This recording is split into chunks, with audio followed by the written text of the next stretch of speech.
ذلك الكتاب لا ريب فيه هدى للمتقين الذين يؤمنون بالغيب ويقيمون الصلاة ومما رزقناهم ينفقون والذين يؤمنون بما أنزل إليك وما أنزل من قبلك وبالآخرة هم يوقنون أولئك على هدى من ربهم وأولئك هم المفلحون صدق الله العظيم وصدق رسوله النبي الكريم ونحن على ذلك لمن الشاهدين والشاكرين اللهم صل على محمد وعلى آل محمد كما صليت على إبراهيم وعلى آل إبراهيم إنك حميد مجيد اللهم بارك على محمد وعلى آل محمد كما باركت على إبراهيم وعلى آل إبراهيم إنك حميد مجيد محترم মুআজ্জাজ মুসল্লিয়ান কিরাম আল্লাহ পাক রব্বুল আলামিনের দরবারে শুকরিয়া যে মহান রব্বুল আলামিন আমাদের সকলকে তার হুকুম ইশার নামাজ আদায় করার তৌফিক দান করেছেন এবং সাপ্তাহিক তাফসীরুল কোরআন মাহফিলে আমাদের আসার বসার তৌফিক দান করেছেন এজন্য আমরা সকলে জোরে বলি আলহামদুলিল্লাহ। কোরআনের মাহফিলে বসা, কোরআন শেখা, কোরআন বোঝার কত গুরুত্ব আজকে জুমার বয়ানে কিছুটা আজ করা গেছে, ঠিক না? অতএব এটার গুরুত্ব আমাদের জন্য অনেক বেশি, অপরিসীম, যেটা না হলে আমাদের জীবনটাই অচল হয়ে যেতে পারে। কারণ মানুষ এই কোরআন থেকে যত দূরে থাকবে সে তত অন্ধকার পথের কাছে হতে থাকবে, আর যখন মানুষ যত কোরআনের কাছে আসতে থাকে মানুষ তত আলোর পথ দেখতে পায়। সুবহানাল্লাহ। আপনি যত কোরআনের সংস্পর্শে আসবেন, কোরআনটা হলো কষ্টি পাথর, এই কোরআনের সংস্পর্শে যা কিছুই আসবে সব কিছুই দামি হয়ে যাবে। সুবহানাল্লাহ। আপনি সাধারণত এই বাহ্যিকভাবে একটা জিনিসে দেখেন, এই যে কোরআনের যে মুসহাফ, যে কাগজে লিখিত যে কোরআন আমরা পাঠ করি, এই কাগজের কোনো দাম ছিল না, কিন্তু কোরআন লিখিত হওয়ার কারণে এই কোরআনের মর্যাদা সমস্ত কাগজের চাইতে বেশি দামি হয়ে গেছে। সুবহানাল্লাহ। আরেকটু যদি লক্ষ্য করি, কোরআনের মধ্যে জুজদান পরানো হয় না, একটা কাপড়ের গিলাপ পরানো হয়। এই গিলাপটা তো সাধারণ একটা কাপড়, এই কাপড় দিয়ে মানুষ নিজের শরীরের পোশাক বানায় বা বিভিন্ন মানুষ বাঙ্গা বানায়, ময়লা মোছার জন্য জিনিস বানায়, কিন্তু এই কাপড়টাই যখন গিলাপ আকারে কোরআনের সংস্পর্শে আসলো সাথে সাথে এটা দামি হয়ে গেল। সুবহানাল্লাহ। আপনি দেখবেন যে কোরআনের একটা জুজদান, একটা গিলাপ যদি কোথাও পড়ে থাকে, মুসলমানের সামনে যদি সেটা পড়ে তাহলে কোনোদিনও সে পড়ে থাকতে দেবে না। ওটা তো সাধারণ কাপড় ছিল, কিন্তু সে জানে যে এটা কোরআনের সাথে লেগেছে, অতএব এটার মর্যাদা প্রত্যেক মুমিনের অন্তরে আল্লাহ তাআলা সর্বোচ্চ মর্যাদা দিয়ে দিয়েছেন। সুবহানাল্লাহ। এই জন্য ভাইরা আমার, আমরা যে এখানে বসতে পেরেছি এটাও আল্লাহ তাআলার কাছে আমরা প্রিয়, আল্লাহ তাআলার কাছে দামি হওয়ার একটা প্রমাণ বহন করে। আলহামদুলিল্লাহ বললেন না? এই জন্য কোরআনের যখনই যেখানেই আলোচনা হবে সেখানেই আমরা থাকার চেষ্টা করব। হ্যাঁ, এখান থেকে দেখবেন যে আপনি যতবার বসবেন কোরআনের মজলিসে, যতবার বসবেন আপনি নতুন কিছু পাইবেন ইনশাআল্লাহ। প্রত্যেক মজলিসে নতুন নতুন কিছু আপনার জ্ঞান হবে, আপনার জ্ঞান অর্জন হবে, যেটা শুনলে মনে হবে হায় হায় এটা তো কোনোদিন শুনিনি, এটা তো আগে পরে জানিনি। হ্যাঁ, আলেম ওলামা এবং আকাবিরে ওলামা ইকরাম তারা বলেন যে মানুষ যত পড়ালেখা করে তত তার জাহালাত বাড়ে। তার মানে কি যে মানুষ যত পড়ে তত মূর্খ হয় না। আপনি যত পড়বেন, যত জ্ঞান অর্জন করবেন, ততই খালি মনে হবে হায় হায় আমি তো ইতিপূর্বে এই জিনিসটা জানতাম না, এটা জানতাম না, এই শুধু জানতাম না তো এই মানে এই শব্দটা আপনার মুখ থেকে বারবার আসবে। তার মানে আমি যে পিছনে যে একটা মূর্খ মানুষ ছিলাম, এই বিষয়ে জানতাম না, এই বিষয়টা অনুধাবন হবে। কিন্তু পড়ালেখা করবেন না, দেখবেন যে এই বিষয়টা আপনার অনুধাবন হবে না। এই জন্য কিছু মানুষ দেখবেন যে জীবনে পড়ালেখা করে না, একদম মূর্খ মানুষ, কিন্তু সে সবার চেয়ে বেশি কোনো কোনো জায়গায় শিক্ষিত মনে করে। এরকম আছে না? নাই? এরকম অনেক আছে সমাজে। তো যাও, আর যারা যত বেশি শিক্ষিত দেখবেন যে তারা তত কথা কম বলে। যেই গাছে ফল বেশি সেই গাছটা তত বেশি একটু ঝুঁকে থাকে। ভাইরা আমার, তো যাও বলতেছিলাম, কথা বাড়াবো না। আজকের আলোচনায় তাফসীরের ধারাবাহিকতায় আমরা সূরা ফাতিহা তো শেষ করেছি। আসলে শেষ করা এটা বলা ঠিক না, আসলে এক হিসেবে ঠিক না, কারণ সূরা ফাতিহার তাফসীর শেষ করেছি, আসলে এটা আমাদের দ্বারা সম্ভব না শেষ করা। একটাই সূরা ফাতিহার তাফসীরই দেখা যাবে যে যদি মানুষ করতে চায়, সে রাত দিন 24 ঘন্টা ধরেও যদি করতে চায়, তাও দেখা যাবে বছরকে বছর চলে যাবে, সূরা ফাতিহার তাফসীর শেষ করতে পারবে না। তো যাও, আমরা মোটামুটি ভাবে একটু মানে শাব্দিক অর্থে শেষ করা, আসল অর্থে শেষ করা নয়, আমরা শাব্দিক অর্থে মোটামুটি একটা মজলিস শেষ করার মাধ্যমে ওটার আলোচনা আমরা সংক্ষিপ্ত করেছি। এরপরে কোরআনের সিরিয়াল অনুযায়ী 2 নম্বর সূরা সূরাতুল বাকারা, যেই সূরাটা পুরা কোরআনের মধ্যে 114টি সূরার মধ্যে সবচেয়ে বড় সূরা। সুবহানাল্লাহ। এই কোরআন, পুরো কোরআনের মধ্যে যত সূরা আছে সবগুলো সূরার মধ্যে এই সূরা বাকারাটা সবচেয়ে বড়। এই সূরা বাকারার অনেক ফজিলত রয়েছে, অনেক গুণাগুণ রয়েছে। আল্লাহ রাব্বুল আলামিন এই সূরার মধ্যে মানুষের বিধিবিধান সবচেয়ে বেশি দান করেছেন। সুবহানাল্লাহ। তারপরে কিছু মানুষের পরিচয় দিয়েছেন, ইহুদিদের বিষয়ে অনেক আলোচনা এনেছেন। ইহুদিরা এই সূরা বাকারাকে 3 ভাগ করা হয়েছে, সেই 3 ভাগের 1 ভাগের মধ্যে শুধুমাত্র ইহুদিদের বদখাসলাত নিয়ে আলোচনা করা হয়েছে। তাদের প্রায় 12টি বদখাসলাত এই সূরা বাকারার 1/3 অংশের মধ্যে আলোচনা করা হয়েছে। বাকি অংশের মধ্যে কোরআনের বিধিবিধান, কিছু কিচ্ছা, কিছু ঘটনা, উপদেশমূলক ঘটনা দিয়ে আল্লাহ তাআলা শেষ করেছেন। তো যাও, এই সূরার মধ্যে আল্লাহ রাব্বুল আলামিন এই সূরাটা, সূরা বাকারা, এই সূরার মধ্যে আয়াত রয়েছে 286। কয়টি ভাই? 286। এই সূরার মধ্যে রুকুর সংখ্যা আছে 40টি।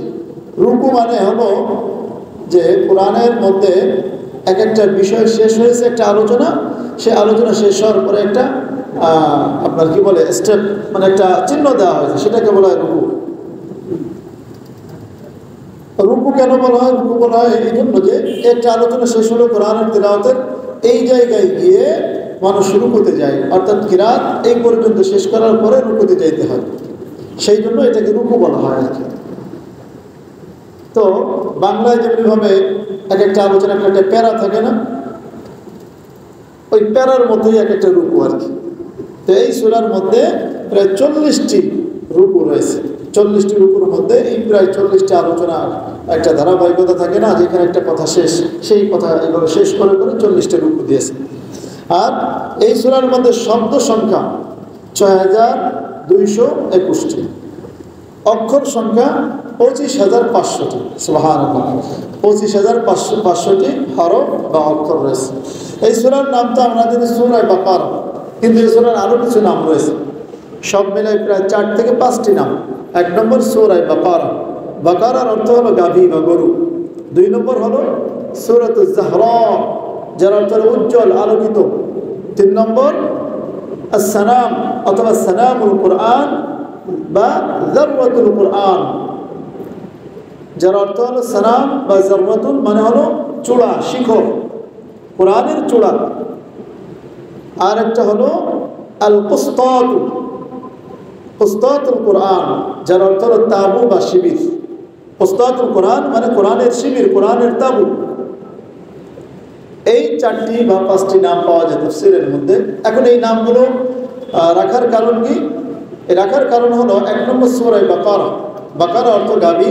আর এই সূরার মধ্যে আল্লাহ রাব্বুল আলামিন একটি ঐতিহাসিক চমৎকার ঘটনা আল্লাহ তাআলা উল্লেখ করেছেন, যেই ঘটনার মধ্যে এই গাভীটা উল্লেখযোগ্য। এই গাভীর ঘটনা আল্লাহ তাআলা উল্লেখ করেছেন, যার কারণে এই সূরাকে সূরা বাকারা বলা হয়। ঘটনাটা সামনে যখন আসবে তখন বলবো, সংক্ষিপ্ত একটু মনে রাখি। সেটা হলো যে বনী ইসরায়েলের মধ্যে এক ব্যক্তি ছিল অনেক ধন সম্পদের অধিকারী, কিন্তু তার আর কোনো ওয়ারিস ছিল না, কোনো উত্তরাধিকারী ছিল না, একজন ভাতিজা ছাড়া। কোনো কোনো বর্ণনায় আছে যে তার একজন কন্যা ছিল, কিন্তু তার ওই ভাতিজা সম্পদের লোভে ওই চাচাকে হত্যা করে ফেলেছে। চাচাকে হত্যা করে ফেললে সব সম্পদ আমার হবে, অথবা ওই চাচার মেয়েকে বিবাহ করতে চায়, কিন্তু চাচা রাজি হয় না, যে ও সম্পদের লোভে আমার মেয়েকে বিবাহ করতে চায়, এই জন্য রাজি হয়নি। যার কারণে চাচাকে হত্যা করে ফেলে মেয়েকে বিবাহ করলে তো সব সম্পদের মালিক হয়ে যাবে। এই চাচাকে হত্যা করার পর লাশটাকে অন্য একজন ব্যক্তির বাড়ির সামনে রেখে দেয়, এবং পরদিন এই ভাতিজাই তার চাচার হত্যার বিচার চাইতে শুরু করে। চোরই যখন চোর বলে দৌড়ানি শুরু করে, তখন চোরকে ধরা অসম্ভব হয়ে যায়। তো বিষয়টা এখানে সেরকমই হয়ে গেছে, যে খুনি যখন বলতেছে আমার চাচার খুনিটা ধরিয়ে দাও, মুসা আলাইহিস সালামের কাছে গেছে যে আমার চাচার খুনি বের করে দাও, বিচার চাই। এখন বের করবে কিভাবে? তো এই বের করার জন্য আল্লাহ তাআলার পক্ষ থেকে আদেশ হলো যে তোমরা একটা গাভী জবাই করো। যে গাভী জবাই করার পরে সেই গাভীর যে একটু গোশত মৃত ব্যক্তির গায়ে দিবা, বাস মৃত ব্যক্তি জীবিত হয়ে কে খুন করেছে তাকে দেখিয়ে দেবে। আল্লাহু আকবার। এই ছিল সংক্ষিপ্ত ঘটনা। আরো বিস্তারিত ঘটনা আছে, চমৎকার ঘটনা। যখন ওখানে যাব তখনই শুনতে পারবেন ইনশাআল্লাহ। এজন্য যদি আপনি ধারাবাহিকও যদি না আসেন তাহলে কিন্তু মিস করবেন, ঠিক আছে? সামনে অনেক সুন্দর সুন্দর ঘটনা, আমাদের উপদেশমূলক শিক্ষণীয় ঘটনা, এবং অনেক বিধিবিধান আল্লাহ তাআলা এই সূরার মধ্যে রেখেছেন। যাও, এই ঘটনার মধ্যে একটা মৌলিক শিক্ষা হলো যে তারা এই গাভী জবাই করার ক্ষেত্রে অনেক গড়িমসি করছিল। এখানে মৌলিক শিক্ষাটা হলো যে আল্লাহর বিধান যখন আসে তখন কোনো গড়িমসি, কোনো অজুহাত ছাড়া মাথা পেতে নেওয়া। আল্লাহর বিধানের সামনে যখন যে বিধান আমার সামনে আসবে, আমি যদি ওটার বিপরীত করে থাকি, সাথে সাথে সেটা বর্জন করে কোরআনের আয়াত অনুযায়ী আমল করা শুরু করে দিতে হবে। এই ঘটনার এটা হলো মৌলিক শিক্ষা। আরও অনেক শিক্ষা রয়েছে, যখন সামনে যাব তখন আমরা বলবো। এরপরে কথা হলো যে সূরাত জাহরা মানে আলো বা উজ্জ্বল। এই সূরা বাকারাটা মানুষের হিদায়াতের জন্য, এই সূরা মানুষ যারা পড়বে, যারা শিখবে, যারা এটার মাধ্যমে আমল করবে, তাদের জীবনটা আলোয় নূরের মাধ্যমে আলোকিত হয়ে যাবে। সুবহানাল্লাহ। এই জন্য এই সূরার আরেক নাম হলো জাহরা, আরেকটি নাম হলো সানাম বা চূড়া। সানামুল কোরআন বা দারওয়াতুল কোরআন, যার অর্থ হলো শিখর বা চূড়া, কোরআনের চূড়া।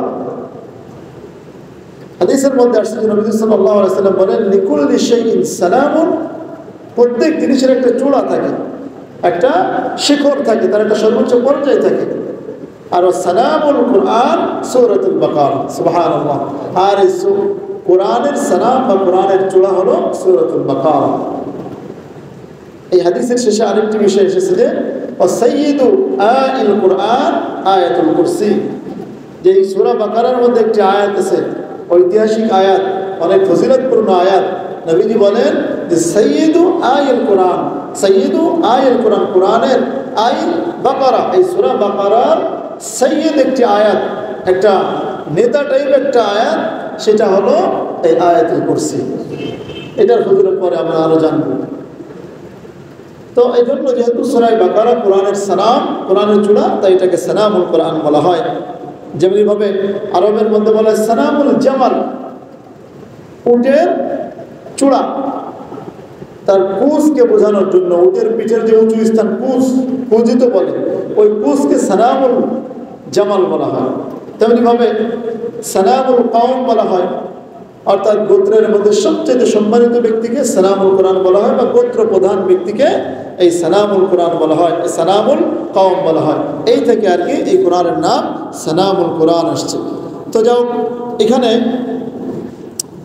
আরেকটি কথা হলো যে আল্লাহ রাব্বুল আলামিন এই সূরার মধ্যে মানুষের কল্যাণ, পরম কল্যাণ এবং তাদের যাবতীয় যত বিষয় দরকার, তার মধ্যে অধিকাংশ বিষয় আল্লাহ রাব্বুল আলামিন এই সূরার মধ্যে, এই সূরা বাকারার মধ্যে আলোচনা করেছেন। যার কারণে এই সূরাকে কোরআনের চূড়া বা কোরআনের শিখর বলা হয়। তো এই ছিল সূরার নামসমূহ। এবং আরেকটি নাম ছিল উস্তাদুল কোরআন, কোরআনের শিবির, কোরআনের তাবু কেন বলা হয়? যেমনিভাবে দেখবেন যে সেনা প্রধানের তাবু থাকে না, সেনা প্রধানের তাবু থেকে যেমনিভাবে সব ধরনের নির্দেশ এবং নির্দেশনা আসে, ঠিক তেমনিভাবে এই সূরা বাকারার মধ্য থেকে সব ধরনের নির্দেশ এবং নির্দেশনা এসেছে, যার কারণে এই সূরাকে উস্তাদুল কোরআন বলা হয়, কোরআনের তাবু, প্রধান তাবু। এই ছিল কোরআনের নামসমূহ এবং এই সূরা বাকারার নামসমূহ এবং তার নামের কারণসমূহ। এরপরে কথা হলো যে ভাই এই সূরার অনেক ফজিলত রয়েছে, বিভিন্ন তাফসীরের মধ্যে অনেক ফজিলত বর্ণিত হয়েছে। তার মধ্যে মৌলিক যেটা যত ফজিলত বর্ণিত সবগুলো অধ্যয়ন করার পর যেই বিষয়গুলো এসে গেল সেটা হলো যে মৌলিকভাবে যেটা আসে যে এই সূরা বাকারা যদি কোনো ব্যক্তি তিলাওয়াত করে বা কোনো ঘরে যদি তিলাওয়াত করে, ওই ঘরের মধ্য থেকে শয়তান বিতাড়িত হয়ে যায়। সুবহানাল্লাহ। হাদিসের মধ্যে আসছে নবী সাল্লাল্লাহু আলাইহি ওয়াসাল্লাম বলেন, রাবি হযরত আবু হুরায়রা রাদিয়াল্লাহু আনহু قال رسول الله صلى الله عليه وسلم لا تجعلوا بيوتكم مقابر, তোমরা তোমাদের ঘরকে কবরস্থান বানিও না, তোমরা তোমাদের ঘরকে কবরস্থান বানিয়ে ফেলো না। কেননা জেনে রাখো وإن البيت الذي تقرأ فيه سورة البقرة, যেই ঘরের মধ্যে সূরা বাকারা তিলাওয়াত করা হয়, লা ইয়াদখুলু শাইতান, শয়তান সেই ঘরে ঢুকতে পারে না। সুবহানাল্লাহ। অন্য হাদিসের মধ্যে আসছে যে ইয়াফিরু মিনহু শাইতান, যেই ঘরে সূরা বাকারা তিলাওয়াত করা হয় শয়তান থাকলেও পালাইতে শুরু করে। সুবহানাল্লাহ। মজার বিষয় হলো আরেক হাদিসের মধ্যে আসছে শয়তান যখন পালায় তখন সে বায়ু ছাড়তে ছাড়তে পালাইতে থাকে। সুবহানাল্লাহ। বুঝেন তো, যেই ঘরে সূরা বাকারা তিলাওয়াত করা হবে ওই ঘরে শয়তান থাকলেও শয়তান বায়ু ছাড়তে ছাড়তে সে পালাইতে থাকে। এই জন্য আমরা অনেক সময় সমস্যার মধ্যে থাকি। ছোট বাচ্চারা থাকলে বিভিন্ন সমস্যা হয়, প্রত্যেক ঘরে তো ছোট বাচ্চারা থাকি। তো দেখা যায় যে বিভিন্ন সময় রাত্রে হঠাৎ করে কান্না করে ওঠে, কোনো কারণ ছাড়া, রোগ নাই, কোনো অসুস্থতা নাই, হঠাৎ করে কান্না করে। এগুলো বেশিরভাগ হয় এই শয়তানের ওয়াসওয়াসার কারণে। আপনি আপনার ঘরে সূরা বাকারা তিলাওয়াত করেন, এজন্যই তো বলা হয় যে নিজে কোরআন শিখেন। আপনি কোরআন পাঠকারী, কোরআন পাঠ করতে পারে এমন একজন ব্যক্তিকে, এমন একজন নারীকে আপনার সহধর্মিণী বানান।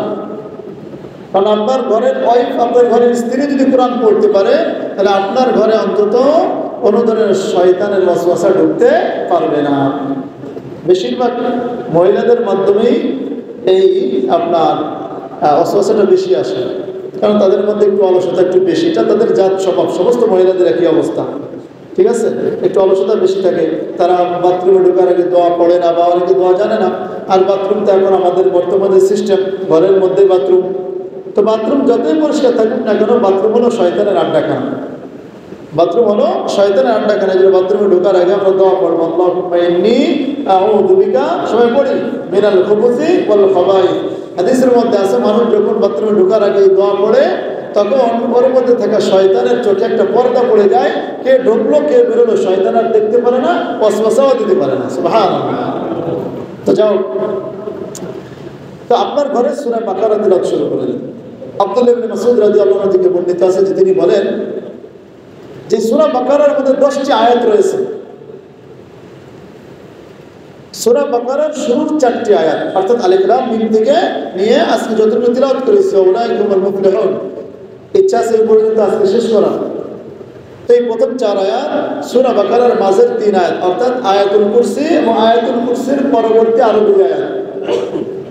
আর এই সূরা বাকারার শেষ 3 আয়াত অর্থাৎ আমানা রাসূল থেকে তো 2 আয়াত, এর আগের আরেক আয়াত লিল্লাহি মা ফিস সামাওয়াতি ওয়া মা ফিল আরদ থেকে নিয়ে এই পুরো সূরা শেষ পর্যন্ত 3 আয়াত, মোট হলো 10 আয়াত। 4 3 3 4 3 7 3 10 আয়াত। এই 10 আয়াত আব্দুল্লাহ ইবনে মাসউদ রাদিয়াল্লাহু আনহু বলেন যে যদি কোনো ব্যক্তি 10 আয়াত পাঠ করে, যেই ঘরে পাঠ করবে ওই ঘরে ওই রাতে শয়তান ঢুকতে পারবে না এবং ওই পরবর্তী দিনে কোনো শয়তান অথবা কোনো খারাপ কিছু ওই ঘরের সদস্যদের কোনো ক্ষতি করতে পারবে না। সুবহানাল্লাহ। তাফসীর ইবনে কাসীরের মধ্যে এসেছে যে যদি কোনো ব্যক্তি এই 10টি আয়াত পুরো সূরা বাকারা পড়া লাগবে না, এই 10টি আয়াত যদি কোনো একজন বিকৃত মস্তিষ্ক সম্পন্ন পাগল ব্যক্তির উপর যদি দম করে ফু দেয় এই আয়াতগুলো পড়ে, তাহলে তার পাগলামিও ইনশাআল্লাহ দূর হয়ে যাবে। সুবহানাল্লাহ। বুঝে আসছে বিষয়টা? এই সূরার কত ফজিলত রয়েছে, আরো ফজিলতের কথা রয়েছে। নবীজি সাল্লাল্লাহু আলাইহি ওয়াসাল্লাম একটা ঘটনা, নবীজি সাল্লাল্লাহু আলাইহি ওয়াসাল্লাম একটা ছোট্ট একটা সেনাবাহিনী এক জায়গায় প্রেরণ করলেন। ওই সেনাবাহিনীর মধ্যে একজন সেনাপ্রধান বানিয়ে দিলেন যেই ব্যক্তি সূরা বাকারা মুখস্থ করতে, যার মুখস্থ ছিল সূরা বাকারা, যিনি পড়তে পারতেন। ওই সেনাবাহিনীর মধ্যে একজন সম্ভ্রান্ত, একজন সম্মানিত ব্যক্তি, সে বলতে লাগলো, ইয়া রাসূলুল্লাহ, আমিও তো সূরা বাকারা মুখস্থ করার চেষ্টা করতেছিলাম, কিন্তু আমার ভয়ে করিনি যে মুখস্থ তো করবো, যদি এই সূরা বাকারার উপর আমল করতে না পারি, এই ভয়ে আমি মুখস্থ করিনি।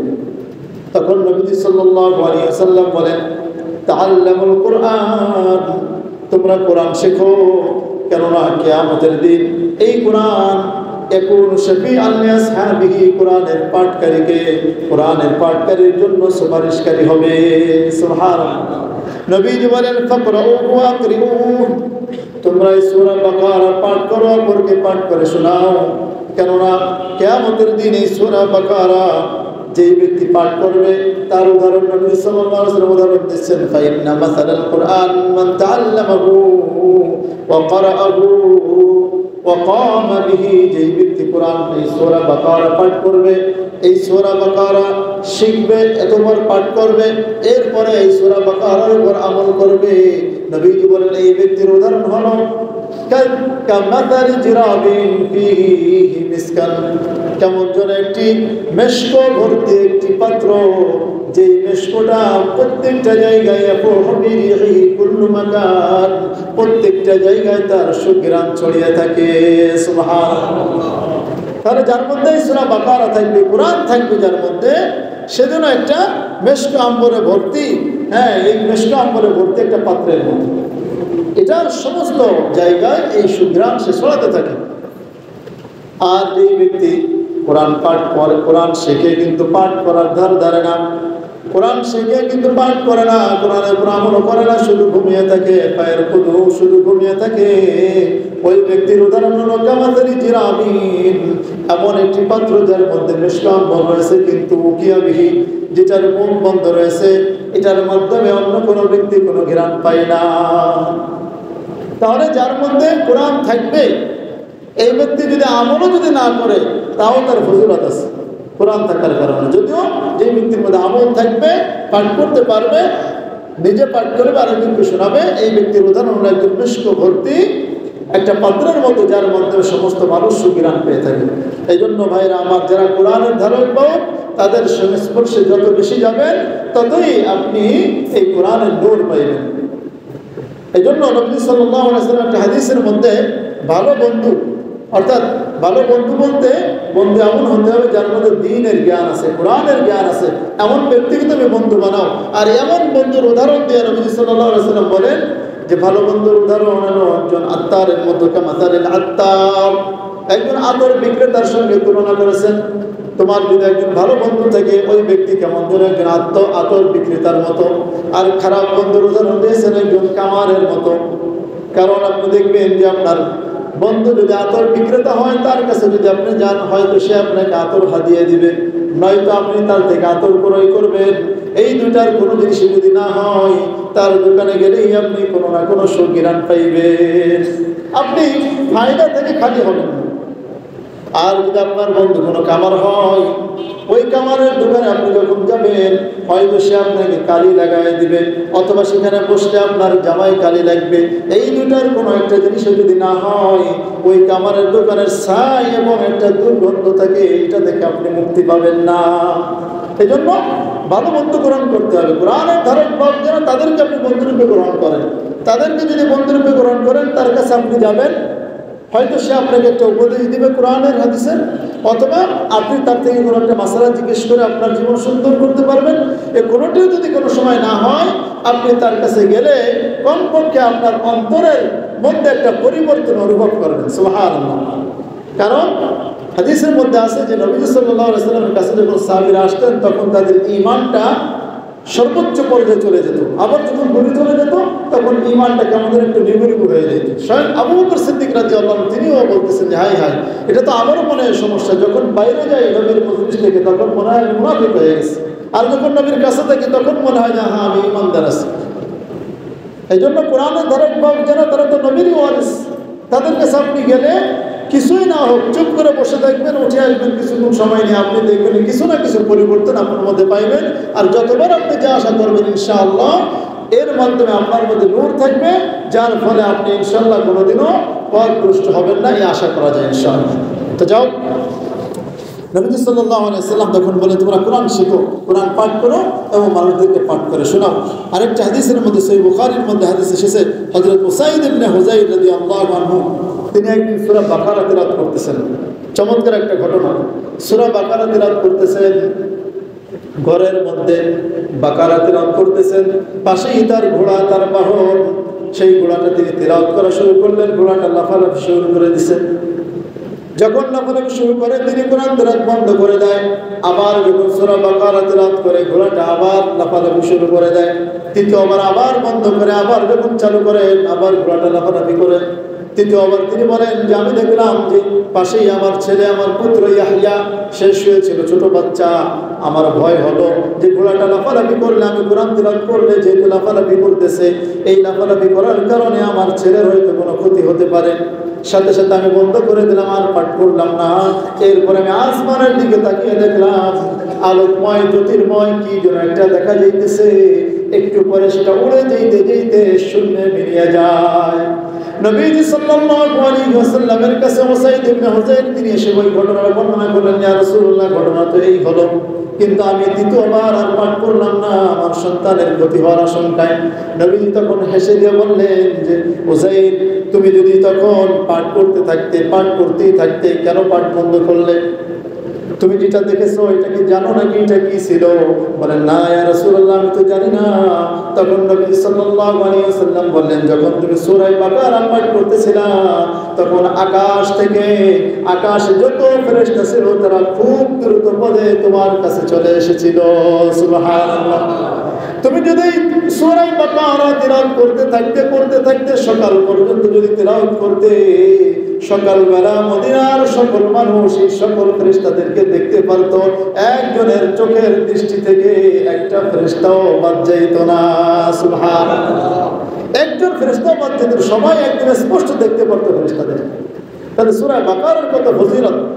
আপনি যেই ঘরে পাঠ করবেন ওই ঘরে নূরের ফেরেশতারা অবস্থান করবে। সুবহানাল্লাহ। হাদিসের মধ্যে আসছে আবু উমামা বাহিনী রাদিয়াল্লাহু আনহু থেকে বর্ণনা, তিনি বলেন যে একদিন নবীজি সাল্লাল্লাহু আলাইহি ওয়াসাল্লাম তাদেরকে বললেন, তাআল্লামুল কুরআন, তোমরা কোরআন পাঠ করো, এই কোরআন তোমাদের জন্য কিয়ামতের দিন সুপারিশকারী হবে। কেননা ফাইন্না সূরাতুল বাকারা, এরপরে বললেন ওয়াকরাউ সূরাতুল বাকারা ওয়া আলি ইমরান, তোমরা সূরা বাকারা তিলাওয়াত করো, সূরা আলি ইমরান তিলাওয়াত করো। কেননা ফাইন্নাহুমা তাতিয়া ইয়াউমাল কিয়ামাতি কান্নাহুমা গামামাতান আও কান্নাহুমা গায়াতান আও কান্নাহুমা ফিরকান মিন তাইরিন সাওয়াফ। নবী সাল্লাল্লাহু আলাইহি ওয়াসাল্লাম বললেন, তোমরা সূরা বাকারা তিলাওয়াত করো, সূরা আলি ইমরান তিলাওয়াত করো। কেননা এই সূরাটা কিয়ামতের দিন কেমন যেন একটু দুই খণ্ড মেঘমালার মতো তোমার উপরে থাকবে, অথবা দুই খণ্ড ছায়াদার কোনো একটা আড়াল তোমার মাথার উপরে থাকবে, অথবা এই দুইটা সূরা দুই জাত পাখির মতো ডানা মেলে উড়ন্ত পাখির মতো থাকবে। বলেন সুবহানাল্লাহ। নবীজি সাল্লাল্লাহু আলাইহি ওয়াসাল্লাম হাদিসের শেষে বলতেছেন, ইকরাউ সূরাতুল বাকারা فإن أخذها بركة وتركها حسرة ولا يستطيعها البطلة। নবীজি বলতেছেন যে তোমরা সূরা বাকারা তিলাওয়াত করো, কারণ এটা গ্রহণ করা এটা একটা বরকতপূর্ণ কাজ, এটা বরকতের কাজ। সূরা বাকারা তিলাওয়াত করলে বরকত মিলবে। ওয়া ইল্লা তারকাহা হাসরাতুন, আর এটা তরক করা এটার আফসোসের কারণ হবে। এরপরে লাস্টে বলতেছেন ওয়ালা ইস্তাতিউহা আল বাতালা আই আস-সাহরা। নবীজি বলতেছেন যে এই সূরা বাকারা এমন একটি সূরা, এই সূরার মোকাবেলা কোন বাতিলপন্থী, কোন জাদুকরেরা মোকাবেলা করতে পারে না। সুবহানাল্লাহ। কোনো বাতিলপন্থীদের উদ্দেশ্য না, কোনো জাদু করে না, জাদু করে আপনার কোনো ক্ষতি করতে পারবে না ইনশাআল্লাহ। অতএব সূরা বাকারা তিলাওয়াতের দরকার আছে না নাই ভাই? আমরা বেশি বেশি তেলাওয়াত করব। যাদের সমস্যা আছে, মনে করেন ঘরের মধ্যে বিভিন্ন সমস্যা থাকে, আমার কাছে কয়েকজন আসছিল যে হুজুর একটু সমস্যা মনে হয়, রাত্রে অনেক রাত্রে মনে হয় যেন ছাদের উপর কি যেন একটা পড়ে। তাকে আমি বলে দিয়েছিলাম যে আপনি সূরা বাকারা তিলাওয়াত করেন, নিজে না পারেন, একদিনে না পারেন, আপনি চালু রাখেন, প্রতিদিন পড়েন। নিয়ম হলো যে আপনি 1 মাস সূরা বাকারা প্রতিদিন যদি কোনো ব্যক্তি পড়ে, ওই বাড়ির মধ্যে যত ধরনের জিন ইনসানের অনিষ্ট থাকতে পারে সব দূর হয়ে যাবে। সুবহানাল্লাহ। তখন ওই ব্যক্তি আমল করেছে, প্রতিদিন পারে নাই, কিন্তু চালু রাখছে অল্প অল্প করে। আরেকটা করছে যে আমি বলছি কোনো কিছু যদি না হয়, কমপক্ষে মোবাইলে আপনি অডিও চালায়, টিভি তো ঘরে থাকে আপনার, তো টিভিতে ফায়সা জিনিস না দেখে এই সূরা বাকারা চালু করে দিন, প্রতিদিন চালু হবে, তাতে হয়তো কিছুটা তো ফায়দা হবে। মোটে না খাওয়ার চাইতে চিড়ে খাওয়া ভালো না? সেই হিসেবে ওই সমাধান দিলাম যে আপনি কমপক্ষে এটা অডিওটা চালু করে দিন। তাতে দেখা গেছে কয়েকদিন আমল করার পর সে আমাকে খবর জানালো যে আলহামদুলিল্লাহ সেই সমস্যাটা এখন আর নাই। সুবহানাল্লাহ। এই জন্য ভাই আমরা কিছু হইলে তো দৌড়ে যাই, হুজুরের কাছে হুজুর ফুল দিয়ে দেন, একটু সুতা পড়ে দেন, একটু তাবিজ দিন, একটু পানি পড়ে দেন, এগুলো আসলে দরকার হয় না, আপনি নিজেই করতে পারেন, আমল করেন। আমি আমল শিখিয়ে দিই বেশিরভাগ মানুষদেরকে। ঠিক আছে, পানি পড়া দেওয়া এটা নাজায়েজ কিছু না, কারো সমস্যাটা আসবে, একদিন থাকবে, এটা পানি পড়া খাইলে এটা আসলে ফায়দা হয়। কিন্তু কথা হলো যে আপনি আমলটা বাড়িয়ে দেন। আমল বাড়ানোর মাধ্যমে দেখবেন যে আপনি 5 ওয়াক্ত নামাজ পড়ে, আয়াতুল কুরসি পড়ে আপনার বাচ্চার উপর ফুঁক দেন, 3 কুল পড়ে ফুঁক দেন, শোবার সময় ফুঁক দেন, সকালে উঠে আপনি ফুঁক দেন, বইটার কি লাগবে? দেখবেন যে আপনার সন্তানের গলায় কোনো তাবিজ কিচ্ছু লাগবে না ইনশাআল্লাহ। আমার বাচ্চার আজ পর্যন্ত কোনো তাবিজ টাবিজ, ওই ছোটবেলায় ওর নানি দাদিরা দিছিল, যা কিছুদিন পরে ছেড়ে ফেলে দিচ্ছে, আর কিছু দেওয়া লাগেনি। এখনো পর্যন্ত তার গলায় কিচ্ছুই নেই, ফাঁকা আছে আলহামদুলিল্লাহ। এই ধরনের কোনো সমস্যা হয় না। মাঝে মাঝে একটা সমস্যা হলো, ওই রাতে সাথে সাথে পড়ে আপনি হয়তো থাকুক আর না থাকুক, সাথে সাথে পড়ে ফুট দেবেন, ইনশাল্লাহ কাজ হবে। সেই জন্য আমরা আমল করবো ইনশাল্লাহ, পারবো তো? তাই ইনশাল্লাহ মোটামুটি আরও ফজিলত ছিল, আমরা কয়েকটি ফজিলতের কথা জানতে পারলাম। তো এই সূরার মধ্যে বর্ণিত আছে যে এই সূরার মধ্যে, পুরো সূরার মধ্যে 1000 আদেশ রয়েছে, 1000 নিষেধ রয়েছে, 1000 হিকমত প্রজ্ঞা রয়েছে, আর 1000 সংবাদ এবং কাহিনী রয়েছে। সুবহানাল্লাহ। আল্লাহ রাব্বুল আলামিন এই সূরাকে এইভাবে সাজিয়েছেন। এরপরে বিসমিল্লাহির রহমানির রহিম, আলিফ লাম মিম। এই আলিফ লাম মিমের এটার আসলে কোনো অর্থ হয় না, এটাকে বলে হরুফে মুকাত্তাআহ, বিচ্ছিন্ন হরফ বা কাটাকাটি হরফ, এর কোনো অর্থ নাই। এর সবচেয়ে উত্তম তাফসীর হলো, অনেকে অনেক অর্থ বের করার চেষ্টা করেছে অনেক তাফসীরবিদ, কিন্তু সবচেয়ে উত্তম তাফসীর হলো আল্লাহু আ'লাম, এগুলোর অর্থ আল্লাহ তাআলাই ভালো জানেন। তাফসীর ইবনে কাসীরের মধ্যে লিখে যে এই হরফে মুকাত্তাআত এটা কোরআনের যত সূরা রয়েছে তার মধ্যে 29টি সূরার মধ্যে আল্লাহ তাআলা এই হরফে মুকাত্তাআতের মাধ্যমে শুরু করেছেন। আর তার মধ্যে অধিকাংশ সূরার মধ্যে হরফে মুকাত্তাআতের পরে, যেমন সূরা সাজদার মধ্যে বলা হয়েছে আলিফ লাম মিম তানজিলুল কিতাবি লা রাইবা ফীহি মির রাব্বিল আলামিন, যে আল্লাহ তাআলার জগৎসমূহের প্রতিপালকের পক্ষ থেকে এই কোরআন নাযিল হয়েছে, যার মধ্যে কোনো সন্দেহ নাই। হরফে হামিমুল কিতাবিল মুবিন, হামিম, এরপরে এটা হলো সুস্পষ্ট কোরআন, সুস্পষ্ট কিতাব, এইভাবে আর কি যত জায়গায় এই হরফে মুকাত্তাআত এসেছে তার অধিকাংশ জায়গায় হরফে মুকাত্তাআতের পরে কোরআনের মর্যাদা, কোরআনের বড়ত্ব আল্লাহ তাআলা তুলে ধরেছে। এর মাধ্যমে এটা ইঙ্গিত করা হয় যে এটা হলো এই কোরআনের একটা মুজিজা, কোরআনের একটা মুজিজা। মানুষ সব জায়গার অর্থ বের করতে পারবে, কিন্তু এটার অর্থ বের করতে পারবে না। এটা একটা কোরআনের মুজিজা, মানুষের অক্ষমতা এটা। কারণ আল্লাহ রাব্বুল আলামিন কাফেরদেরকে অনেকভাবে চ্যালেঞ্জ ছুড়ে দিয়েছেন যে তোমরা এই কোরআন যদি বিশ্বাস না করো, এটা যদি নবী সাল্লাল্লাহু আলাইহি ওয়াসাল্লামের মুখের বানানো কথা মনে করে থাকো, তাহলে যদি তোমরা বাপের বেটা হয়ে থাকো, এই পুরা কোরআনের মধ্যে একটা কোরআন নিয়ে আসো পারবে। এটাও দরকার নাই, যদি কোরআন আনতে না পারে একটা সূরা নিয়ে আসো, তাও যদি না পারে একটা আয়াত পড়লে নিয়ে আসো। সুবহানাল্লাহ। কিন্তু কাফেররা আজ পর্যন্ত তখনও পারে নাই, এখনো পারে না, ভবিষ্যতে কোনোদিনও কোনো কাফের মুশরিক কোন নাস্তিক এই কোরআনের মতো একটা আয়াত বানাইতে পারবে না। আল্লাহু আকবার। এই জন্য এটা হলো কোরআনের একটা মুজিজা। তো এই যদি আলিফ লাম মিম বা হামিদ হরফে মুকাত্তার, এটা আরবদের যত তারা কথা শুরু করতো, চিঠি লিখতো, তাদের ভাষার একটা বিপরীত ভিন্ন একটা কায়দা আল্লাহ রাব্বুল আলামিন শুরু করেছেন, যেটা ইতিপূর্বে তারা শুনে নেই, কোনো সাহিত্যিক তারা এটা চিন্তাই করতে পারেনি। যার কারণে অনেকেই এটার কারণে এই কোরআনের প্রতি তারা ঈমান এনেছে, তাদের নসিবে ঈমান হয়েছে। ভাইরা আমার, এই ছিল হরফে মুকাত্তার। তাহলে আমরা জানতে পারলাম এটা হলো কোরআনের একটা মুজিজা, যে মানুষ এই কোরআনের মতো আরেকটি কোরআন বা আয়াত বানাইতে মানুষ অক্ষম, এটার একটা প্রমাণ বহন করে। এরপর আল্লাহ তাআলা বলেন, যালিকাল কিতাব লা রাইবা ফীহি হুদাল লিল মুত্তাকিন। এই কিতাব অর্থাৎ এই কোরআন, এই যালিকাল কিতাব আল মুনাজ্জালু আলাইকা ইয়া মুহাম্মদ, আপনার উপরে যে কোরআন নাযিল হয়েছে মুহাম্মদ সাল্লাল্লাহু আলাইহি ওয়াসাল্লাম, লা রাইবা ফীহি, এটার মধ্যে কোনো সন্দেহ নাই, এটার মধ্যে কোনো সংশয় সন্দেহের কোনো অবকাশ নাই। সুবহানাল্লাহ। এই কোরআন এমন একটি গ্রন্থ যার মধ্যে কোনো সংশয়, কোনো সন্দেহ করার কোনো সুযোগ নাই। দুনিয়ার মধ্যে যত গ্রন্থ থাকবে, সমস্ত গ্রন্থের মধ্যে সেটা যদি সহিশুদ্ধও যদি হয়, তারপরেও তার মধ্যে ভুল থাকার সম্ভাবনা আছে না নাই? আছে। কারণ মানুষের ব্রেন, মানুষের চিন্তা একটা লিমিটেড, একটা সীমাবদ্ধ, ওর পরে আর তারা চিন্তা করতে পারে না। কিন্তু কোরআন এমন গ্রন্থ যার মধ্যে কোনো সংশয় সন্দেহ করার কোনো সুযোগ নেই। হুদাল লিল মুত্তাকিন, আল্লাহ তাআলা বলেন এই কোরআন, এই কিতাব মুত্তাকিদের জন্য হিদায়াত স্বরূপ। কিতাব দ্বারা উদ্দেশ্য হলো কোরআন। আর লা রাইবা ফি, রাইব শব্দের মধ্যে এসেছে সংশয় সন্দেহ, অর্থাৎ এই ধরনের যত যা কিছু আছে সবগুলোই এই রাইব শব্দের মধ্যে শামিল। সূরা সাজদার মধ্যে বলা হয়েছে ওখানে, যে লা তারতাবু, লা রাইবা ফীহি আই লা তারতাবু, যে তোমরা এর মধ্যে কোনো সন্দেহ সংশয় করো না। নিষেধ করেছেন যে সন্দেহ করার সুযোগই নাই তোমাদের, করবা কেন? হুদাল লিল মুত্তাকিন, আল্লাহ বলেন এই কোরআন মুত্তাকিদের জন্য হেদায়েত। হেদায়েত কয় প্রকার মনে আছে তো?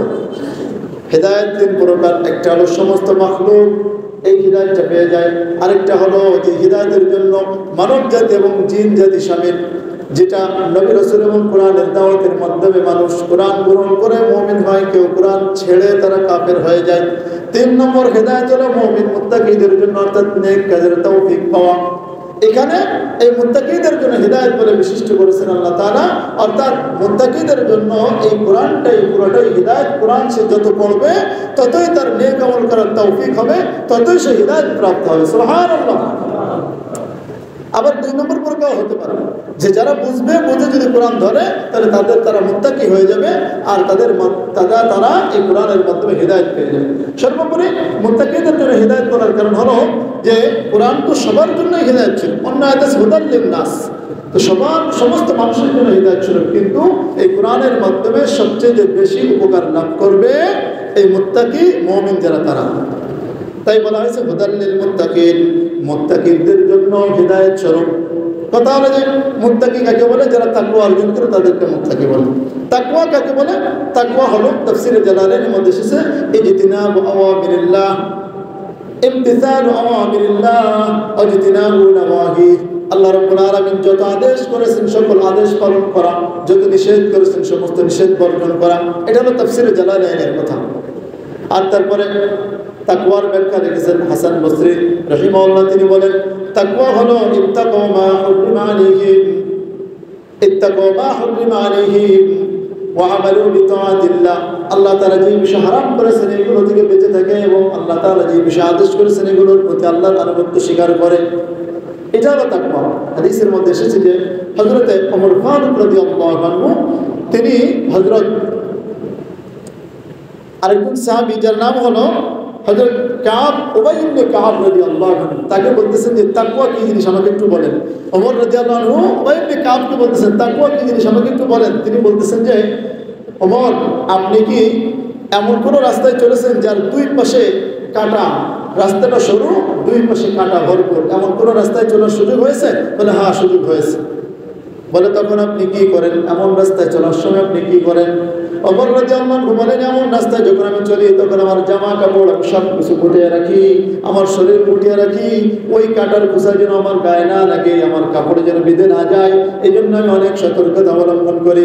উবাই ইবনে কাব বললেন, ওইভাবেই তোমার দুনিয়ায় চলতে হবে, দুনিয়ায় চলার নামই হলো তাকওয়া। অর্থাৎ এমনভাবে চলতে হবে যে কোনো ধরনের কোনো অন্যায় যেন আপনাকে স্পর্শ করতে না পারে, কোনো ধরনের আপনার মাধ্যমে যেন আল্লাহর বিধান লঙ্ঘিত না হয়, আল্লাহর নিষেধাজ্ঞার কোনো কাজ যেন আপনার মাধ্যমে না হয়, এটা কি বলে? তাকওয়া। হযরত আলী রাদিয়াল্লাহু আনহু বলেছেন, চারটি জিনিসের সমষ্টির নাম তাকওয়া। আল খাউফু মিনাল জালিল, আল্লাহ রাব্বুল আলামিনকে ভয় করা। এক নম্বর হলো আল্লাহ রাব্বুল আলামিনকে ভয় করা।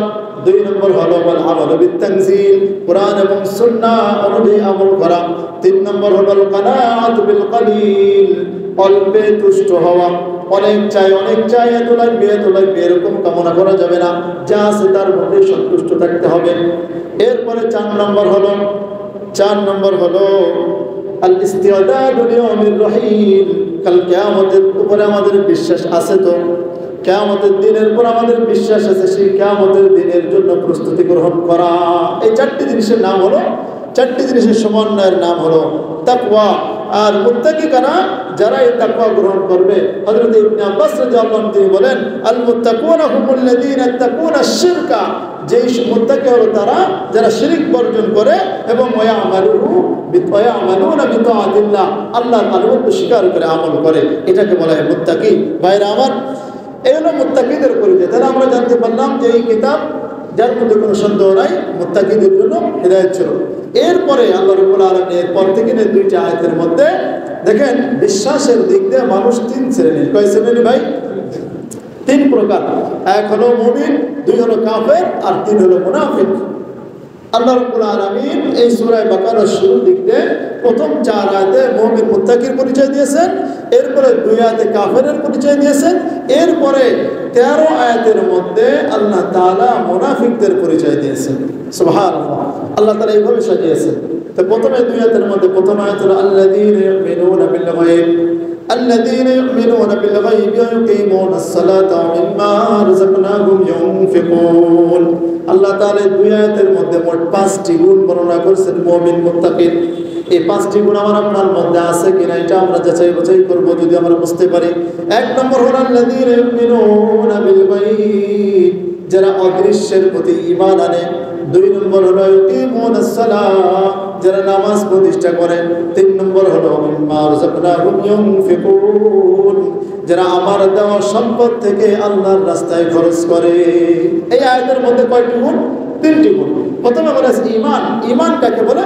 ঈমানের শাব্দিক অর্থ যদি বলি, তাফসীর ইবনে কাসিরের মধ্যে ধরেছে যে ঈমানের মৌলিক শাব্দিক অর্থ হলো একটা হলো দুইটা, একটা হলো বিশ্বাস করা, আর একটা হলো সত্যায়ন করা, সত্য বলে স্বীকার করা। এই দুটারই কোরআনের আয়াতের সমর্থন রয়েছে। যেমন এক আয়াতের মধ্যে সূরা ইউসুফের মধ্যে আছে, তার ভাইয়েরা তার ইউসুফ আলাইহিস সালামকে কূপে ফেলে দিয়ে এসে বলতেছে যে তাকে নেকড়েতে খেয়ে ফেলেছে। ইয়াকুব আলাইহিস সালাম বিশ্বাস করতে পারতেছেন না, তখন তারা বলতেছেন ওয়ামা আনতা বিমুমিনিন লানা ওয়ালাউ কুননা সাদিকিন, প্রিয় বাবা আপনি আমাদেরকে বিশ্বাস করতেছেন না অথচ আমরা সত্যবাদী। তাহলে এখানে ওয়ামা আনতা বিমুমিনিন অর্থাৎ আপনি আমাদেরকে বিশ্বাস করতেছেন, বিশ্বাস করার অর্থ আসছে। অন্য আয়াতে আছে এই ঈমানের অর্থ হলো সত্যায়ন করা। অন্য আয়াতের মধ্যে আল্লাহ রাব্বুল আলামিন বলেন ইন্নাকা লা তাহদি মান আহবাবতা ওয়ালাকিন, অন্য আয়াতের মধ্যে আল্লাহ বলেন ইউমিনুনা বিল গায়বি ওয়া ইউমিনুল মুমিনিন, যে তারা আল্লাহ তাআলার প্রতি ঈমান আনে এবং মুমিনদেরকে সত্যায়ন করে বিশ্বাস করে। এখানে সত্যায়ন করার বিষয়টা আসছে। তো এজন্য ঈমানের শাব্দিক অর্থ বিশ্বাস করা অথবা সত্যায়ন করা, অর্থাৎ কারো কথা তাকে বিশ্বস্ততার নিরিখে তার কথা মাথা পেতে নেওয়া, মেনে নেওয়া, এটাকে বলে ঈমানের শাব্দিক অর্থ। আর পারিভাষিক অর্থ হলো যে ঈমান বলা হয় এমন জিনিসকে যে আল্লাহ নবী সাল্লাল্লাহু আলাইহি ওয়াসাল্লাম তিনি আল্লাহর পক্ষ থেকে যা কিছু নিয়ে এসেছেন সব কিছুকে বিনা দ্বিধায় বিনা বাক্যে মেনে নেওয়াকে ঈমান বলা হয়। আর ঈমানের মৌলিক কিছু বিষয় রয়েছে যে আল্লাহ তাআলার প্রতি ঈমান আনা, ওই 7টি বিষয়ের প্রতি, ফেরেশতা, তারপরে তাকদীর, এসব বিষয়ের প্রতি ঈমান আনার নামই হলো এই পরিভাষায় ঈমান। এরপর আল্লাহ বলছে গায়েবের বিষয়ের প্রতি ঈমান আনা। ঈমান বলা হয়, দেখেন, ঈমান বিল গায়েব, গায়েব মানে অদৃশ্য বিষয়, না দেখে ঈমান আনা। গায়েব দ্বারা উদ্দেশ্য হলো যেমন আল্লাহ, ফেরেশতা, জান্নাত, জাহান্নাম, এই সকল বিষয় হলো এই গায়েবের মধ্যে অন্তর্ভুক্ত। অর্থাৎ যে সকল বিষয় মানুষ পঞ্চেন্দ্রের মাধ্যমে অনুধাবন করতে পারে না, অর্থাৎ চোখের মাধ্যমে দেখতে পারে না, নাকের মাধ্যমে ঘ্রাণ নিতে পারে না, কানের মাধ্যমে শুনতে পারে না, হাতের মাধ্যমে সে স্পর্শ করতে পারে না, এইভাবে তার পঞ্চেন্দ্রের মাধ্যমে যেই জিনিস সে অনুধাবন করতে পারে না, এমন জিনিসকে বিনা বাক্যে বিশ্বাস করার নামই হলো ঈমান বিল গায়েব। এটাকে বলা হয় ঈমান বিল গায়েব। ভাইরা আমার, এই ঈমান বিল গায়েবের মধ্যে আল্লাহ রাব্বুল আলামিন এই গায়েবের কথা বলে এই সূরার শুরুতে এই ঈমানের সংক্ষিপ্ত পরিচয় দিয়েছেন। আর এই সূরার শেষে আমারা রাসূল থেকে শেষ পর্যন্ত আল্লাহ রাব্বুল আলামিন ঈমানের বিস্তারিত রূপরেখা ওখানে তুলে ধরেছেন। ওখানে যখন যাব তখন আলোচনা হবে। তো ঈমান বিল গায়েব প্রথম নম্বর শর্ত হলো, এই সিফাত হলো ঈমান বিল গায়েব, অদৃশ্যের প্রতি ঈমান। আর 2 নম্বর হলো ইয়াকিমুনাস সালাহ, নামাজ প্রতিষ্ঠা করা। ইকামতুস সালাতের উদ্দেশ্য হলো যে আমার আপনার নামাজ সুন্দরভাবে ওযু করে নামাজের প্রত্যেকটা ফরজ ওয়াজিবাত, প্রত্যেকটা সুন্নাত মুস্তাহাব সবগুলো সহকারে আদায় করা, মনোযোগ সহকারে নামাজ আদায় করার সময় মতো নামাজ আদায় করার নাম হলো ইকামতুস সালাহ, যারা নামাজ প্রতিষ্ঠা করে। আর 3 নম্বর হলো মিম্মা রাযাকনাহুম ইউনফিকুন, যারা আমার দেওয়া সম্পদ থেকে তারা খরচ করে। এখানে ইনফাক বলা হয়েছে, ইনফাক মানে খরচ করা। তো এখানে এই শব্দের মধ্যে এসেছে যাকাত, সদকা, নফল সদকা, যা কিছু খরচ করার যত বিষয় রয়েছে, পরিবারের প্রতি খরচ করা, আত্মীয় স্বজনের প্রতি খরচ করা, অর্থাৎ খরচ করার যত বিধান রয়েছে সবগুলোই এই আয়াতের মধ্যে দাখিল। শুধু ফরজ যাকাত নয়, কারণ ফরজ যাকাত যেখানে সেখানে আল্লাহ তাআলা যাকাত শব্দ ব্যবহার করেছেন, কিন্তু ইনফাক শব্দ ব্যবহার করার মানে হলো খরচ করার যত বিষয় রয়েছে সবগুলো এখানে শামিল। দেখেন, আমাদের ইবাদত সাধারণত তিন ধরনের হয়ে থাকে। এক হলো আমাদের দৈহিক ইবাদত, আরেকটা হলো আমাদের কলবি ইবাদত, আরেকটা হলো আমাদের মালি ইবাদত। কলবি, এই 3টি জিনিস আল্লাহ তাআলা এখানে এই 3টি গুণের মধ্যে প্রকাশ করেছেন। 1 নম্বর হলো ঈমান বিল গায়ব। ঈমান আনতে থেকে অন্তর থেকে, অন্তরে বিশ্বাস রাখতে হয়। ঈমান বলা হয় যে আপনার অন্তরে বিশ্বাস করা, তাসদীক বিল কলবি ও তাকরীর বিল লিসান, অন্তরের মাধ্যমে আপনার কি করা, বিশ্বাস করা, আর জবানের মাধ্যমে স্বীকারোক্তি দেওয়া। তো দেখা যাচ্ছে যে প্রথমটা ঈমান বিল গায়ব, এটা অন্তরের ইবাদত, কলবি ইবাদত। আর 2 নম্বর হলো আপনার দৈহিক ইবাদত, নামাজ পড়া। নামাজ পড়া এটা আমাদের শরীরে কষ্টের মাধ্যমে করতে হয়। 3 নম্বর হলো মালি ইবাদত, মাল খরচ করার মাধ্যমে। এই 3টি বিষয় আল্লাহ তাআলা এখানে উল্লেখ করেছেন। কথা হলো যে দৈহিক ইবাদতের মধ্যে কেন নামাজ আনা হলো? আরও তো দৈহিক ইবাদত আরও রয়েছে, কেন এটা আনবো? মাল ইবাদতের মধ্যে শুধু এটা কেন বললেন? তো এই প্রশ্নের উত্তর হলো যে দৈহিক ইবাদতের মধ্যে যত ইবাদত রয়েছে সবগুলো ইবাদতের চূড়া, সবগুলো ইবাদতের মধ্যে শ্রেষ্ঠ ইবাদত হলো নামাজ। এজন্য এটা যদি প্রধান, এই জন্য প্রধানটা আল্লাহ তাআলা উল্লেখ করে বাকিগুলোর দিকে ইঙ্গিত করেছেন। আর মালি ইবাদতের মধ্যে আল্লাহ তাআলা ইনফাক শব্দ ব্যবহার করেছেন, যার মধ্যে সমস্ত খরচ করার বিষয় চলে এসেছে।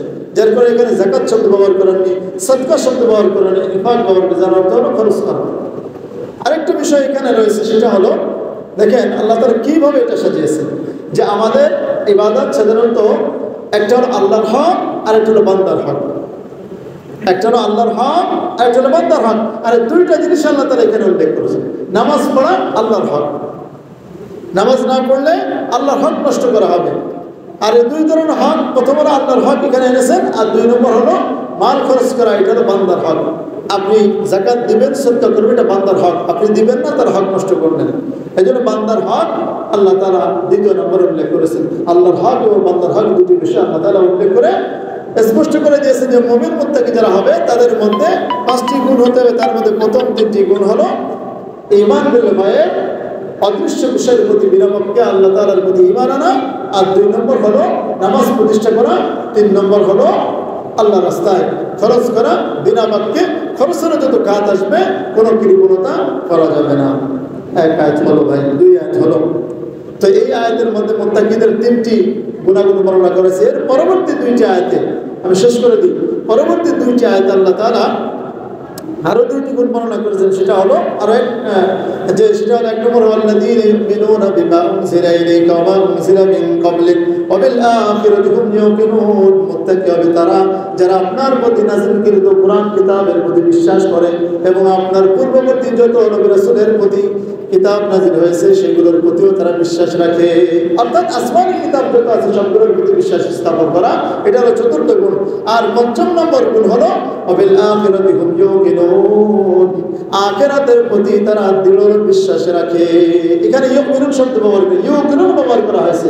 ইউকিনুন মিনাল ইকান, ইকান শব্দের অর্থ হলো এমন যে দৃঢ় বিশ্বাস, যে বিশ্বাসের মধ্যে কোনো ভেজাল থাকতে পারবে না। আর আখিরাতের বিশ্বাসটা আমাদের জীবনের জন্য, আমাদের জীবন ঠিক করার জন্য আখিরাতের প্রতি বিশ্বাস রাখা অত্যন্ত জরুরি একটা বিষয়। এজন্য আল্লাহ তাআলা আখিরাতের বিশ্বাসের প্রতি ইউকিনুন ব্যবহার করেছেন। অর্থাৎ মুত্তাকি হলো তারা যারা আখিরাতের প্রতি দৃঢ় বিশ্বাস রাখে, দৃঢ় বিশ্বাস রাখে। এখানে একটা সূক্ষ্মভাবে আল্লাহ রাব্বুল আলামিন একটা বিষয়ের প্রতি ইঙ্গিত করেছেন। আমাদের নবী সাল্লাল্লাহু আলাইহি সাল্লাম সর্বশেষ নবী, ঠিক আছে? অন্য আয়াতের মাধ্যমে তো আল্লাহ তাআলা স্পষ্ট বলে দিয়েছেন ওয়ালাকিন রাসূলুল্লাহ ওয়া খাতামান নবিয়্যিন, যে নবী সাল্লাল্লাহু আলাইহি সাল্লাম তিনি হলেন সর্বশেষ নবী, স্পষ্ট বলে দিয়েছেন। আর এই সূরা বাকারার শুরুতে আল্লাহ তাআলা ইঙ্গিত করে সূক্ষ্মভাবে বুঝিয়ে দিচ্ছেন যে বান্দা, তোমাদেরকে যে নবী দিয়েছি সেই নবী হলেন সর্বশেষ নবী, যার পরে কোনো নবী আসবে না। কিভাবে? দেখেন আয়াতের মধ্যে বলা আছে যে তোমরা তোমাদের নবীর প্রতি নাযিলকৃত কিতাবের প্রতি ঈমান আনবা এবং তার পূর্ববর্তী যত কিতাব এসেছে সেগুলোর প্রতি ঈমান আনবা। যদি পরবর্তী কোনো কিতাব আসতো বা কোনো নবী আসতো, তাহলে এই আয়াতের মধ্যে থাকতো যে তোমরা পরবর্তী যত কিতাব আসবে, যে অমুক কিতাব আসবে বা অমুক নবী আসবে তার প্রতিও তোমরা ঈমান আনবা। যেমনটি পূর্ববর্তী নবী রাসূলের মধ্যে আমাদের নবী সাল্লাল্লাহু আলাইহি সাল্লামের আগমনের কথা স্পষ্ট করে দিয়েছেন। সূরা সফের মধ্যে হযরত ঈসা আলাইহিস সালাম তার কওমকে বলতেছেন وَإِذْ قَالَ عِيسَى ابْنُ مَرْيَمَ يَا بَنِي إِسْرَائِيلَ إِنِّي رَسُولُ اللَّهِ إِلَيْكُمْ مُصَدِّقًا لِمَا بَيْنَ يَدَيَّ مِنَ التَّوْرَاةِ وَمُبَشِّرًا بِرَسُولٍ يَأْتِي مِن بَعْدِي اسْمُهُ أَحْمد। তিনি তার কওমকে বলতেছেন যে দেখো, আমি তোমাদের কাছে আল্লাহর পক্ষ থেকে প্রেরিত রাসূল, তোমাদের পূর্বে তাওরাত নাযিল হয়েছে, সেই তাওরাতকে সত্যায়নকারী, এবং আমার পূর্বে এমন একজন নবী আসবে যার নাম হলো আহমদ। সুবহানাল্লাহ। অর্থাৎ আমার পরে একজন নবী আসবে যার নাম কি? আহমদ। নবীর একটা নাম হলো আহমদ, অনেকগুলো নাম রয়েছে। মুহাম্মদ, আরেক নাম হলো মিন বা'দি ইসমুহু আহমদ। কোরআনের মাধ্যমে পাওয়া যায় মুহাম্মদ, পাওয়া যায় আহমদ, পাওয়া যায় আরো অনেক নাম রয়েছে, সিফাতে অনেক নাম রয়েছে, কোরআনের মধ্যেই পাওয়া যায়, রউফুর রহিম পাওয়া যায়। এই আয়াতের মধ্যে স্পষ্ট হয় যে ওই যুগে ঈসা আলাইহিস সালামের উম্মতকে তিনি বলতেছেন যে তোমাদের পরবর্তীতে এমন একজন নবী আসবে যার প্রতি তোমাদের ঈমান আনতে হবে। তাহলে আমাদের পরে যদি আর কোনো নবী আসতে, আর কোনো কিতাব আসতে, তাহলে আমাদেরকে আল্লাহ তাআলা কোরআনের মধ্যে বলতেন যে এই পরবর্তীতে কোনো নবী আসতে পারে, সেই নবীর প্রতি তোমরা ঈমান আনবা। কিন্তু যেহেতু এটা বলেন যে কোনো জায়গায়, আল্লাহ তাআলা যত জায়গায় বলেছেন যে তোমরা তোমাদের পূর্ববর্তী কিতাবের উপর ঈমান আনো, ইয়া আইয়ুহাল্লাযীনা আমানু আমিনু বিল্লাহি ওয়া রাসূলিহি ওয়াল কিতাবিল্লাযী আনজালা মিন ক্বাবল, এরকম ভাবে বলা আছে। কিন্তু পরবর্তীতে কোনো কিতাব নাযিল হবে এই কথা কোনো জায়গায় বলেনি। তার মানে বোঝা গেল যে আমাদের নবী সর্বশেষ নবী। এই আয়াতের মাধ্যমে আল্লাহ তাআলা সূক্ষ্মভাবে মানুষকে বুঝিয়ে দিয়েছেন। এটা নিয়ে গবেষণা না করলে বোঝা যাবে? বোঝা যাবে না। যাদের মধ্যে এই পাঁচটি গুণ থাকবে, কি কি মনে আছে তো? ঈমান বিল গায়ব, তারপরে ইকামতুস সালাহ, নামাজ প্রতিষ্ঠা করা, আল্লাহর রাস্তায় খরচ করা, সমস্ত কোরআন সহ পূর্ববর্তী সমস্ত আসমানি কিতাবের উপর বিশ্বাস স্থাপন করা, আর 5 নম্বর হলো আখিরাতের প্রতি দৃঢ় বিশ্বাস রাখা। এই 5টি গুণ যাদের মধ্যে থাকবে তারা হলো মুত্তাকি।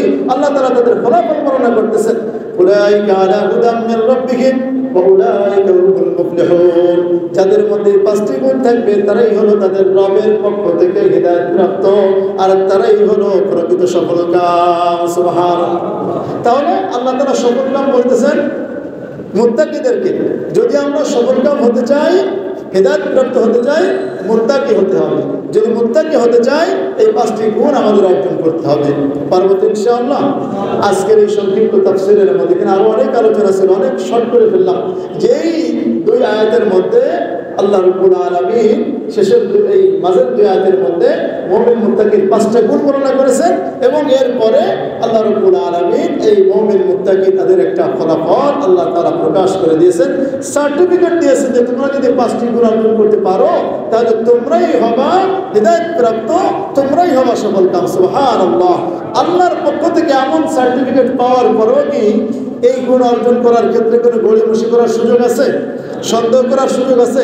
না জানি এটা মনে হয় অর্জন করলে পাই কি পাই না, হেদায়েত পাই কি পাই না, এই ব্যাপারে কোনো সন্দেহ করার সুযোগ নেই, টেনশন করার দরকার না। আপনি নির্দ্বিধায় এই 5টি গুণ অর্জন করার চেষ্টা করেন, ইনশাআল্লাহ আপনি সফলকাম হবেন, আল্লাহর পক্ষ থেকে হেদায়েত প্রাপ্ত হবেন। আল্লাহ তাআলা আমরা যা শুনলাম সেইভাবে আমল করার তৌফিক দান করেন। আমিন। আখির দাওয়ানা আলহামদুলিল্লাহি রাব্বিল আলামিন।